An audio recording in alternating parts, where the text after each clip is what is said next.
Thiruvananthapuram rural SP, Attingal DYSP, ഡാൻസ് എഫ്, Kadinamkulam Chirayinkeezhu police എന്നിവരടങ്ങുന്ന സംഘമാണ് പ്രതിക്കായി അന്വേഷണം നടത്തിവരുന്നത്. കൃത്യം നടത്തിയതിനു ശേഷം പ്രതി രക്ഷപ്പെട്ട യുവതിയുടെ സ്കൂട്ടറിന് പുറമെ ഇയാൾ പെരുമാതുറയിൽ താമസിച്ചിരുന്ന വീടും പോലീസ് കണ്ടെത്തിയിട്ടുണ്ട്.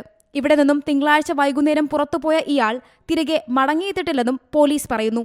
കൊലപാതകത്തിനു ശേഷം ഇയാൾ ട്രെയിനിൽ രക്ഷപ്പെട്ടെന്നാണ് പോലീസിന്റെ നിഗമനം. വാടകയ്ക്ക് വീടെടുത്തത് കൊലപാതകം ലക്ഷ്യമിട്ടാണെന്നും പോലീസ് സംശയിക്കുന്നു.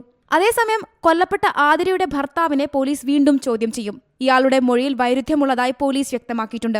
കൊലപാതകം നടന്ന കഠിനംകുളത്തെ വീട് റൂറൽ SP KS സുദർശനന്റെ നേതൃത്വത്തിലുള്ള പോലീസ് സംഘം സന്ദർശിച്ചു.